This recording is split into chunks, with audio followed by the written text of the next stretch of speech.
முத்து படையப்பாலெல்லாம் ஒரு பேட்டர்ன் ஒரு ரஜினி சார் இருப்பாங்கல்ல.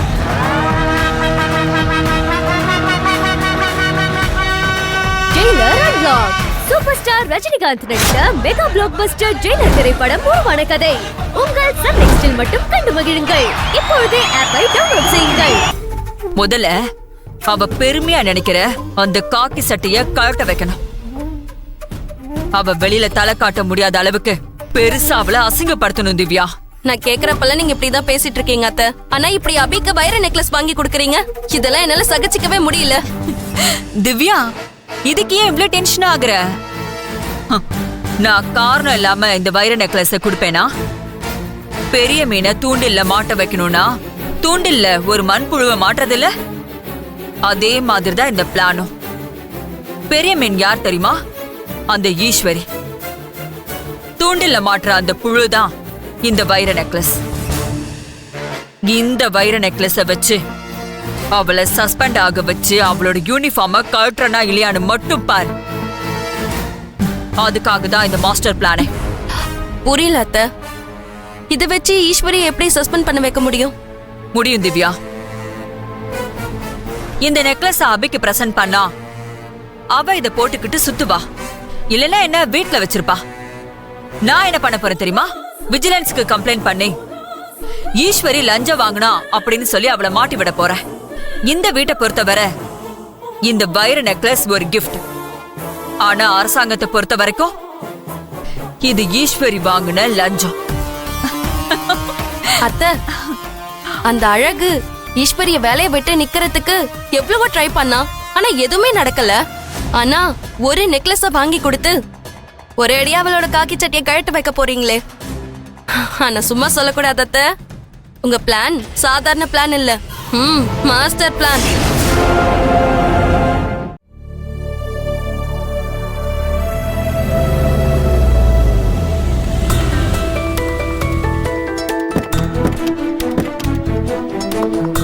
அம்மா, அபி வந்துருச்சுமா. வா.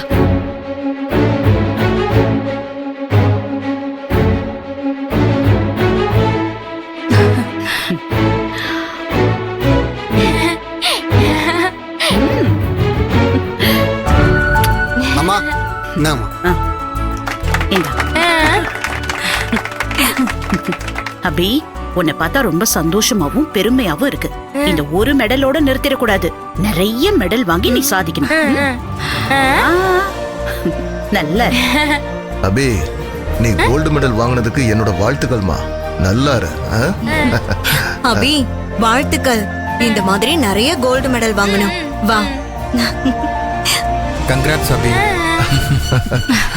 அபி, நம்ம வீட்ல இருந்து எப்படியோ படிச்சு பட்டம் வாங்கினது இல்லாம கோல்டு மெடலும் சேர்ந்து வாங்கியிருக்க பாரு. உன்னை நினைச்சா எனக்கு ரொம்ப பெருமையா இருக்குமா.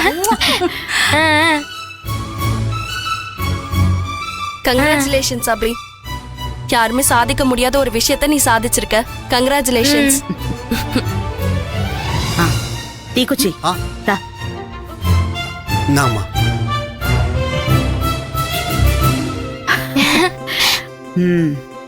என் அபி குட்டிக்கு சாதிச்சதுக்கு இந்த வசுந்தராவோட சின்ன கிஃப்ட்.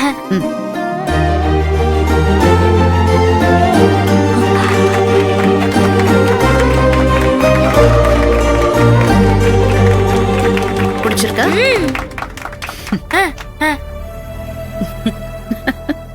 அடடா, இதுல இருந்து என்ன தெரியுது? யாரு தங்கம் வாங்கிட்டு வராங்களோ அவங்களுக்கு தான் தங்கம் கிடைக்கும். டேய், பொறாமையில பொங்காதடா. அம்மா, உனக்கு ஒரு விஷயம் தெரியுமாமா? ஈஸ்வரியும் படிக்கும்போது அவ காலேஜ்ல அவ தான் ஃபர்ஸ்ட் மார்க் வாங்கியிருக்காளாம். அதே மாதிரி இப்ப அபியும் கோல்டு மெடல் வாங்கியிருக்காமா. டே அழகு, படிச்சு கோல்டு மெடல் வாங்குறது பெரிய விஷயம். எல்லாராலையும் அதெல்லாம் முடியாது. ஒரு சிலரால தான் அதை சாதிக்க முடியும். ஈஸ்வரியும் அபியும் ரொம்ப புத்திசாலிங்க. அவங்க ரெண்டு பேருக்கும் படிப்பு மேல அவ்வளவு ஆர்வம். அதனாலதான் இந்த அளவுக்கு சாதிக்க முடிஞ்சிருக்கு.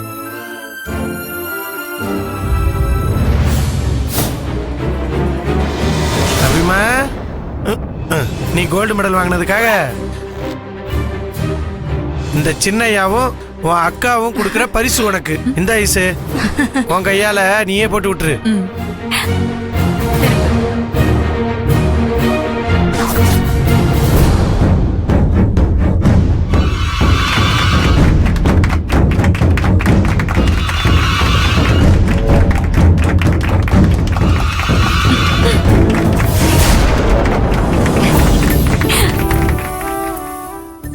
அபிமா, நீ கோல்டு மெடல் வாங்க போற விஷயம் எனக்கு நேத்தே தெரியாம போயிருச்சு. தெரிஞ்சிருந்ததுன்னு வையேன், இத ஒரு பெரிய விழாவாவே கொண்டாடி இருப்பேன். ஈஸ்வரியும் என்கிட்ட சொல்லல, நீ என்கிட்ட சொல்லல. சின்னையா, மொத்த குடும்பமும் சேர்ந்து அபிய வாழ்த்துறதே ஒரு திருவிழா மாதிரி தான் இருக்கு. இதுவே போதும் சின்னையா.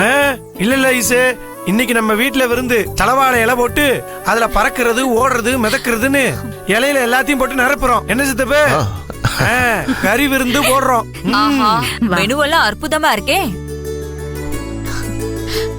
கங்க்ராச்சுலேஷன்ஸ், வாழ்த்துக்கள். நீ ஜெயிச்சிட்ட. உனக்கு என்னோட மனமார்ந்த பாராட்டுக்கள். இந்தா. என்ன பத்மா இது? யார்கிட்டயும் சொல்லாம ஸ்பெஷலா கிஃப்ட் ராப்லாம் பண்ணி எடுத்துட்டு வந்திருக்க? அது நம்ம வீட்டு பொண்ணு கோல்ட் மெடல் வாங்கியிருக்கா. அவ திறமைய நாம பாராட்ட வேணாமா? அதான் நம்ம குடும்பத்து சார்பா ஒரு சின்ன கிஃப்ட் வாங்கிட்டு வந்திருக்கேன். பிரிச்சு பாரு அபி, உனக்கு கண்டிப்பா பிடிக்கும்.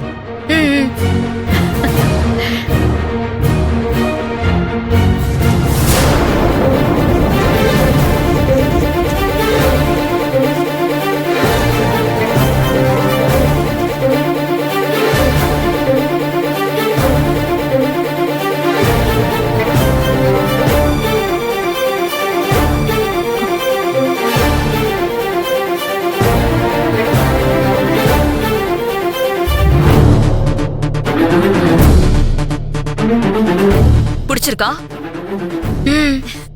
என்ன பத்மா இது? வைர நெக்லஸா? ஐயோ, வைர நெக்லஸா? இதெல்லாம் கிடைக்கும் நினைச்சிருந்தா நானும் கோல்டு மெடல் வாங்கியிருப்பேன்ல. டேய், அதுக்கெல்லாம் வாய்ப்பே இல்லடா. உனக்கெல்லாம் காலமே காலாவதி ஆயி போச்சு. நீ இதுக்கு மேல படிக்கிறதா இருந்தா முதியோர் கல்வி தான் படிக்கணும்.